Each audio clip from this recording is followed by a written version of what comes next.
அண்மை செய்தியை பார்த்து வருகிறோம். கோவில் காவலாளி அஜித்குமார் கஸ்டடியில் அடித்துக் கொல்லப்பட்ட வழக்கில் மீண்டும் விசாரணை தொடங்கப்பட்டிருக்கிறது. காலை முதலே விசாரணை தொடர்ந்து நடைபெற்று வந்த நிலையில் அது 3 மணிக்கு ஒத்திவைக்கப்பட்டது. மீண்டும் 3 மணிக்கு விசாரணை தொடங்கும் என்று தெரிவிக்கப்பட்டது. தற்பொழுது விசாரணை தொடங்கியிருக்கிறது. பிரேத பரிசோதனை அறிக்கையுடன் மதுரை ராஜாஜி அரசு மருத்துவமனை முதல்வர் அங்கு ஆஜராகி இருக்கக்கூடிய அந்த அண்மை செய்தியை பார்த்து வருகிறோம். விவரங்களோடு இணைந்திருக்கிறார் எமது செய்தியாளர் மதியழகன். 3 மணிக்கு மீண்டும் விசாரணை தொடங்கும் என்று முன்னதாகவே தெரிவிக்கப்பட்டது. தற்பொழுது இந்த விசாரணையில் முதற்கட்டமாக என்னென்ன விஷயங்கள் விவாதிக்கப்படுகின்றன, முழு விவரங்கள். சிவகங்கை மாவட்டம் திருபுவனத்தில் இளைஞர் அஜித்குமார் அடித்து கொலை செய்யப்பட்ட காவலர்களால் அடித்து கொலை செய்யப்பட்ட சம்பவம் தொடர்பான வழக்கின் விசாரணை இன்று காலை சென்னை உயர்நீதிமன்ற மதுரை கிளையில் நீதிபதிகள் எஸ் எம் சுப்பிரமணியம், ஏடி மரியாக்கலாட் அமர்வில் விசாரணை தொடங்கியது. அப்பொழுது பல்வேறு கேள்விகளை எழுப்பியிருந்த நீதிபதிகள் இது தொடர்பாக தமிழ்நாடு டிஜிபி பதிலுக்கு உத்தரவிட்டிருந்தனர்.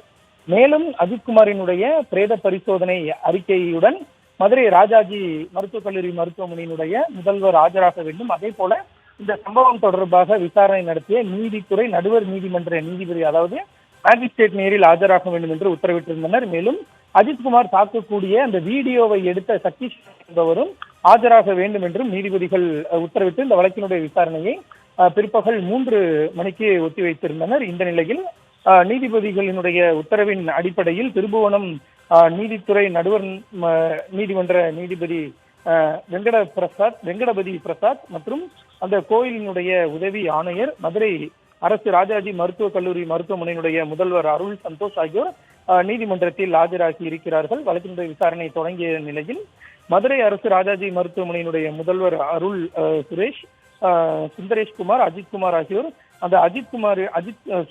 ஆகியோர் அஜித்குமாரினுடைய பிரேத பரிசோதனையினுடைய இடைக்கால அறிக்கையை தாக்கல் செய்திருக்கிறார்கள். அந்த அறிக்கையை தற்பொழுது நீதிபதிகள் ஆய்வு செய்து வருகிறார்கள். ஆய்வு செய்த பின்னர் சில கேள்விகளை நீதிபதிகள் எழுப்பலாம் என்று எதிர்பார்க்கப்படுகிறது. ஏனென்றால் காலையிலேயே, அதாவது அஜித்குமார் அவர் மிளகாய் பொடி தூவப்பட்டும் அவர் துன்புறுத்தப்பட்டதாகவும் ஒரு குற்றச்சாட்டு முன்வைக்கப்பட்டிருந்தது. அப்பொழுதுதான் நீதிபதிகள் அதாவது அந்த பிரேத பரிசோதனை அறிக்கையை தாக்கல் செய்யட்டும், அந்த அறிக்கையில் இது போன்ற அந்த மிளகாய் பொடி பயன்படுத்தப்பட்டது தொடர்பான ஏதேனும் ஆவணங்களோ அல்லது ஆதாரங்களோ அந்த பிரேத பரிசோதனை அறிக்கையில் இடம்பெற்றிருந்தால் இது தொடர்பாக உரிய உத்தரவு பிறப்பிக்கப்படும் என்ற ஒரு கருத்தினை காலையிலேயே நீதிபதிகள் தெரிவித்திருந்தார்கள். இந்த நிலையில்தான் தற்பொழுது இந்த பிரேத பரிசோதனை அறிக்கையானது தாக்கல் செய்யப்பட்டிருக்கிறது. இதனைத் தொடர்ந்து நீதிபதிகள் பல்வேறு கேள்விகளை தற்பொழுது எழுப்ப தொடங்கி இருக்கிறார்கள். அதாவது சாதாரண கொலை வழக்கு போல இது இல்லை, இந்த அஜித்குமார் என்ற இளைஞர் அடித்து கொல்லப்பட்டு இருப்பதாக நீதிபதிகள் தெரிவித்திருக்கிறார்கள். மேலும் அவரது உடலில் 44 காயங்கள் இருப்பதாகவும் நீதிபதிகள் தங்களது கருத்தில் தெரிவித்திருக்கிறார்கள். மேலும் மதுரை ராஜாஜி அரசு மருத்துவக் கல்லூரி மருத்துவமனையுடைய முதல்வர் தாக்கல் செய்த இந்த பிரேத பரிசோதனை அறிக்கை என்பது தங்களுக்கு மிகுந்த அதிர்ச்சியை ஏற்படுத்தி இருப்பதாகவும் நீதிபதிகள் தங்களது கருத்தை குறிப்பிட்டிருக்கிறார்கள். மேலும் அஜித்குமாரினுடைய உடலின் ஒரு பாகம் இல்லாமல் அவரினுடைய அவரது அனைத்து பாகங்களும் தாக்குதலுக்கு உள்ளாக்கப்பட்டிருப்பதாகவும் கடுமையான தாக்குதலை அவர் சந்தித்திருப்பதாகவும் நீதிபதிகள் தெரிவித்திருக்கிறார்கள். மேலும் அவர் உயிரிழந்தது வரை ஒரு முதல் தகவல் அறிக்கை கூட பதிவு செய்யப்படவில்லை என்ற ஒரு கருத்தை நீதிபதிகள் தெரிவித்திருக்கிறார்கள். அதாவது ஒரு நபர் மீது புகார் கொடுக்கப்படும் பட்சத்தில் அது தொடர்பாக முதல் தகவல் அறிக்கை பதிவு செய்யப்பட்டுதான் விசாரணை நடத்தப்பட வேண்டும். ஆனால் இந்த விவகாரத்தில் கடுமையாக தாக்கப்பட்டு அஜித்குமார் உயிரிழக்கும் வரை எந்த விதமான முதல் தகவல் அறிக்கை கூட பதிவு செய்யவில்லை என்று நீதிபதிகள் தெரிவித்திருக்கிறார்கள்.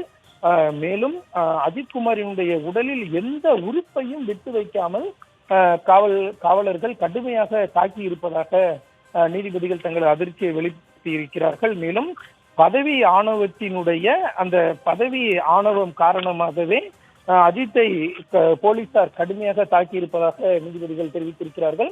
இது போன்ற ஒரு கொடூரமான செயலில் காவல்துறையினர் ஈடுபட்டதற்கு அவர்களினுடைய பதவி ஆணவம்தான் காரணம் என்ற ஒரு காட்டமான கருத்தையும் நீதிபதிகள் முன்வைத்திருக்கிறார்கள்.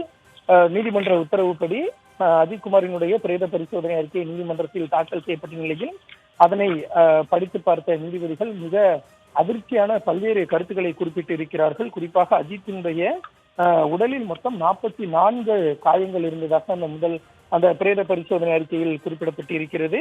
மேலும் இதனை பார்த்த பின்னர் நீதிபதிகள் அஜித்குமாரினுடைய உடல் உறுப்பினுடைய ஒரு பாகத்தையும் விட்டு வைக்கவில்லை, அனைத்து இடங்களையும் போலீசார் மிக கடுமையாக தாக்கி இருக்கிறார்கள் இது பதவி ஆணவத்தினுடைய உச்சம். அது பதவி ஆணவம் தான் இது போன்ற ஒரு கொடூரமான செயலுக்கு காரணம் என்றும் நீதிபதிகள் குறிப்பிட்டிருக்கிறார்கள். ஒரு பாகத்தை கூட விட்டு வைக்காமல் அவரது உடல் முழுவதும் தாக்குதல் நடத்தப்பட்டு இருக்கிறது. இது ஒரு கடுமையான தாக்குதல், இது ஒரு சாதாரண கொலை வழக்கல்ல என்றும் நீதிபதிகள் குறிப்பிட்டு இருக்கிறார்கள். மேலும் அஜித்குமார் மீது அந்த புகார் அளிக்கப்பட்ட நிலையில் அவர் தாக்கப்பட்டு உயிரிழக்கும் வரை ஒரு முதல் தகவல் அறிக்கை கூட பதிவு செய்யப்படவில்லை என்ற ஒரு கருத்தையும் நீதிபதிகள் எழுப்பியிருக்கிறார்கள். காலையிலேயே எப்பொழுது அறிக்கை பதிவு செய்யப்பட்டது, எப்போது புகார் பெறப்பட்டது உள்ளிட்ட பல்வேறு கேள்விகளை நீதிபதிகள் எழுப்பியிருந்த நிலையில் தற்பொழுது மீண்டும் இந்த உணவு இடைவேளைக்கு பின்னர் விசாரணை தொடங்கிய நிலையில் மீண்டும் நீதிபதிகள் தற்பொழுது பல்வேறு கருத்துக்களை குறிப்பிட்டிருக்கிறார்கள். குறிப்பாக போலீசாரினுடைய பதவி ஆணவம் தான் இந்த செயலுக்கு காரணம். இந்த பதவி ஆணவத்தின் காரணமாகவே இது போன்ற ஒரு கொடூரமான செயலை காவல்துறையினர் செய்திருப்பதாக நீதிபதிகள் குறிப்பிட்டிருக்கிறார்கள். அஜித்தினுடைய உடலின் ஒரு பாகத்தை கூட விட்டு வைக்காமல் முழுமையாக அவரது உடல் முழுவதும் தாக்குதல் நடத்தப்பட்டு இருக்கிறது. இது கொலை வழக்கு என்றாலும் கூட இது ஒரு சாதாரண கொலை வழக்கு அல்ல என்ற ஒரு கருத்தையும் குறிப்பிட்டிருக்கிறார்கள். மேலும் இந்த பிரேத பரிசோதனை அறிக்கையை படித்து பார்க்கையில் அந்த பிரேத பரிசோதனை அறிக்கை என்பது தங்களுக்கு மிகுந்த அதிர்ச்சி அளிப்பதாகவும் ஒரு கருத்தை நீதிபதிகள் வெளியிட்டிருக்கிறார்கள். தற்பொழுது நீதிபதிகள் மீண்டும் அந்த உடற்கூறாய்வு அறிக்கையை படித்து வருகிறார்கள். அதன் பின்னர் அடுத்த கட்டமான கருத்துக்கள் என்ன இருக்கிறது என்பதை நாம் பார்க்க வேண்டும். இந்த நிலையில் தற்பொழுது நீதிபதிகளை பொறுத்தவரை இந்த விவகாரத்தில் இப்பொழுது அரசு உரிய நடவடிக்கை எடுத்திருப்பதாக நீதிபதிகள் குறிப்பிட்டு இருக்கிறார்கள். ஆனால் இது போன்ற நிகழ்வுகள் இனிவரும் காலங்களில் நடக்கக்கூடாது என்ற ஒரு கருத்தையும் நீதிபதிகள் குறிப்பிட்டிருக்கிறார்கள். உணவு இடைவேளைக்கு முன்பான விசாரணையின் பொழுது இந்த விவகாரத்தில் அரசு எதையும் மூடி மறைக்க கூடாது, இருப்பதை அப்படியே நீதிமன்றத்தில் தெரிவிக்க வேண்டும். இந்த மரணத்திற்கு, அதாவது இளைஞர் அஜித்குமாரினுடைய மரணத்திற்கு அரசு முழு பொறுப்பேற்க வேண்டும் என்றும் நீதிபதிகள் தெரிவித்திருந்தார்கள். மேலும் இந்த விவகாரத்தில் எதையும் மறைக்கக்கூடாது, ஒருவேளை அரசு ஏதேனும் மூடி மறைக்க முயன்றால் நீதிமன்றம் தகுந்த உத்தரவை பிறப்பிக்க நேரிடும் என்றெல்லாம் மிக காட்டமான கருத்துக்களை தெரிவித்திருந்தார்கள். இந்த நிலையில் தற்பொழுது நீதிபதிகளை பொறுத்தவரை தற்பொழுது இந்த விஷயத்தில் அரசு ஒரு உரிய நடவடிக்கை எடுத்திருக்கிறது. ஆனால் இது போன்ற நிகழ்வுகள் இனிவரும் காலங்களில் நடக்கக்கூடாது என்ற ஒரு கருத்தை நீதிபதிகள் தெரிவித்திருக்கிறார்கள். மேலும் எஃப்ஐஆர் பதியப்படாமல் எப்படி இந்த வழக்கை சிறப்பு படை கையில் எடுத்தது என்று நீதிபதிகள் ஒரு கேள்வி எழுப்பி இருக்கிறார்கள். மேலும் குறைந்தபட்சம் ஒரு மூத்த அலுவலரையாவது அந்த குழு கொண்டிருக்க வேண்டும். அதாவது மூத்த அலுவலர் என்றால் இதில் இருந்தவர்கள் எல்லாமே காவலர், தலைமை காவலர் என இந்த நிலையில் தான், படிநிலையில் தான் இருந்திருக்கிறார்கள். உதவி ஆய்வாளரோ அல்லது ஆய்வாளரோ அது போன்ற ஒரு மூத்த அலுவலராவது அதிகாரியாவது இந்த குழுவில் இருந்திருக்க வேண்டும். அது போன்று யாருமே இல்லை. அப்படி இருக்கையில் இந்த வழக்கை சிறப்பு படை எப்படி கையில் எடுத்தது? இந்த கேள்வியை காலையிலும் நீதிபதிகள் எழுப்பியிருந்தார்கள். ஏனென்றால் இந்த சம்பவத்தில் முக்கியமான குற்றம் சாட்டப்பட்டவராக இருக்கக்கூடிய தலைமை காவலர் கண்ணன் அவர் அந்த திருபுவனம் காவல் நிலையத்தில் பணிபுரியக்கூடிய காவலர் கிடையாது. அவர் டிஎஸ்பி அலுவலகத்தில் இருக்கக்கூடிய ஒரு காவலர். அவர் எப்படி அஜித்குமாரிடம் விசாரணை மேற்கொண்டார்? இதற்கு யார் உத்தரவு பிறப்பித்தது? சிறப்பு படைக்கு எப்படி மாற்றப்பட்டது என்ற கேள்வியை காலையிலேயே நீதிமன்றம் எழுப்பியிருந்த நிலையில் தற்பொழுது மீண்டும் அதே கேள்விதான் நீதிமன்றம் கேட்டிருக்கிறது. எஃப்ஐஆர் கூட பதிவு செய்யப்படாமல் எப்படி, அதாவது 28ஆம் தேதி எஃப்ஐஆர் பதிவு செய்யப்பட்டதாக காலையில் அரசு வழக்கறிஞர் தெரிவித்தார். ஆனால் நேற்று வரை அந்த எஃப்ஐஆர் ஆன்லைனில் பதிவேற்றம் செய்யப்படவில்லை என மனுதாரர்கள் தரப்பில் தெரிவிக்கப்பட்டது. இந்த நிலையில் எஃப்ஐஆர் கூட பதிவு செய்யப்படாமல் இந்த வழக்கை சிறப்பு படை எப்படி கையில் எடுத்தது? அந்த குழுவில் குறைந்தபட்சம் ஒரு மூத்த அதிகாரியாவது, அதாவது உயர் பதவியில் வகிக்கக்கூடிய ஒரு அதிகாரியாவது இருந்திருக்க வேண்டும். அந்த வழக்கில் தற்போது கைது செய்யப்பட்டிருக்கக்கூடியவர்கள் காவலர் மற்றும் தலைமை காவலர், இந்த 2 படிநிலைகளில் இருக்கக்கூடியவர்கள் தான் கைது செய்யப்பட்டிருக்கிறார்கள். இதை மையமாக அடிப்படையாக வைத்துதான் நீதிமன்றம் இதுபோன்ற ஒரு கேள்வியை எழுப்பி இருக்கிறது. மேலும் போலீசார் கூட்டாக சேர்ந்து இந்த குற்ற சம்பவத்தை அரங்கேற்றி இருக்கிறார்கள் என்ற ஒரு கருத்தையும் நீதிபதிகள் தெரிவித்திருக்கிறார்கள். அதாவது ஏதோ ஓரிரண்டு போலீசார் இது போன்ற நடவடிக்கையை மேற்கொள்ளவில்லை, போலீசார் கூட்டாக சேர்ந்து இந்த குற்ற சம்பவத்தை அரங்கேற்றி இருக்கிறார்கள். இது ஒரு கிரிமினல் நடவடிக்கை என்பதை மீண்டும் நீதிபதிகள் தெளிவாக குறிப்பிட்டு இருக்கிறார்கள். மிகவும் கொடூரமான சம்பவமாக இது இருக்கிறது. இது வெறும் கொலை அல்ல, இது மிக கொடூரமான சம்பவம் என்று ஏற்கனவே தெரிவித்திருந்த நிலையில் மீண்டும் நீதிபதிகள் அதே ஒரு கருத்தை முன்வைத்திருக்கிறார்கள். கொடூரமான சம்பவமாக இது இருப்பதாகவும் நீதிபதிகள் கூறியிருக்கிறார்கள். மேலும் ஒரு மாநிலம் தனது குடிமகனையே, அதாவது ஒரு மாநிலம் தனது சொந்த குடிமகனையே கொலை செய்திருக்கிறது என்ற ஒரு கருத்தையும் நீதிபதிகள் மிக காட்டமாகவே தெரிவித்திருக்கிறார்கள். ஏதோ ஒரு இரண்டு போலீசார் இது போன்ற ஒரு குற்றத்தை செய்யவில்லை. இது போலீசார் இணைந்து கூட்டாக சேர்ந்து இது போன்ற ஒரு கொடூரமான சம்பவத்தை அரங்கேற்றி இருக்கிறார்கள். இது மிகவும் கொடூரமான சம்பவம் என்ற ஒரு கருத்தை மீண்டும் நீதிபதிகள் குறிப்பிட்டு இருக்கிறார்கள்.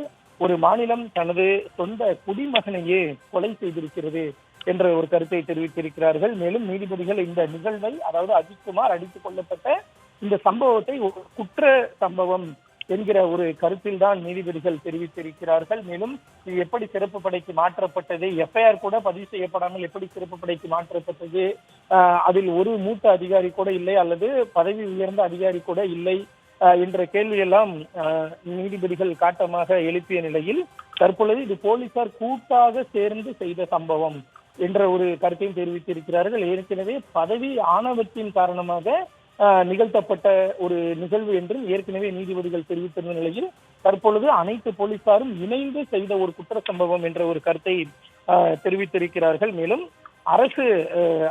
தற்பொழுது அரசு தரப்பில் வாதமானது முன்வைக்கப்பட்டு இருக்கிறது. அரசு தரப்பு வழக்கறிஞரை பொறுத்தவரை இந்த விவகாரத்தில் அனைத்து உயரதிகாரிகள் மீதும் நடவடிக்கை எடுக்க அரசு தயாராக இருப்பதாக அரசு தரப்பில் தெரிவிக்கப்பட்டு இருக்கிறது. அது தொடர்பான அறிக்கையை தாக்கல் செய்ய 2 நாட்கள் அவகாசம் வழங்க வேண்டும் என்ற ஒரு கோரிக்கை தற்பொழுது அரசு சார்பில் முன்வைக்கப்பட்டு இருக்கிறது. ஏற்கனவே இந்த விவகாரத்தில் இன்று காலை 5 காவலர்கள் சஸ்பெண்ட் செய்யப்பட்டார்கள், கைது செய்யப்பட்டார்கள். மேலும் இந்த சம்பவம் தொடர்பாக சிவகங்கை மாவட்ட எஸ்பியாக இருந்தவர் கட்டாய காத்திருப்பு பட்டியலுக்கு மாற்றப்பட்டார். சிறிது நேரத்திற்கு முன்பாக சிவகங்கை, அதாவது மானாமதுரை டிஎஸ்பி சஸ்பெண்ட் செய்யப்பட்டிருந்தார். இந்த நிலையில் பிற்பகலுக்கு பின்னர் இந்த விசாரணை தொடங்கிய நிலையில் நீதிபதிகள் பல்வேறு காட்டமான கேள்விகளையும் அதிர்ச்சிகரமான கருத்துக்களையும் வெளியிட்ட நிலையில் தற்பொழுது அரசு தரப்பில் நீதிமன்றத்தில் ஒரு உத்தரவாதம் ஒன்று அளிக்கப்பட்டு இருக்கிறது. அதாவது இந்த விவகாரத்தில் தவறு இழைத்த அனைத்து உயரதிகாரிகள் மீதும் நடவடிக்கை எடுப்பதற்கு அரசு தயாராக இருக்கிறது.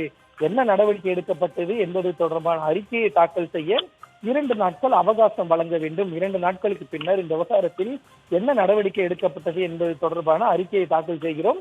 அதற்காக 2 நாட்கள் அவகாசம் வேண்டும் என்ற ஒரு கோரிக்கையை அரசு தரப்பு ஏற்றி இருக்கிறது. ஏற்கனவே இந்த விசாரணை தொடங்கியதும் இந்த விவகாரத்தில் தற்பொழுது அரசு ஒரு உரிய நடவடிக்கை எடுத்திருக்கிறது. ஆனால் இது போன்ற நிகழ்வுகள் எதிர்காலத்தில் நிகழக்கூடாது என்ற ஒரு கருத்தையும் நீதிபதிகள் தெரிவித்திருந்த நிலையில் தற்பொழுது அரசு தரப்பில் ஒரு உறுதி ஒன்று அளிக்கப்பட்டு இருக்கிறது. விவகாரத்தில் தவறிழைத்த உயரதிகாரிகள் மீதும் நடவடிக்கை எடுக்கப்படும். அவ்வாறு அவர்கள் மீது என்ன நடவடிக்கை எடுக்கப்பட்டது என்பது தொடர்பாக அறிக்கை அளிக்க 2 நாட்கள் அவகாசம் வேண்டும் என்ற ஒரு கோரிக்கையும் அரசு தரப்பில் வைக்கப்பட்டு இருக்கிறது. தற்பொழுது அது தொடர்பாக நீதிபதிகள் ஆலோசித்து வருகிறார்கள்.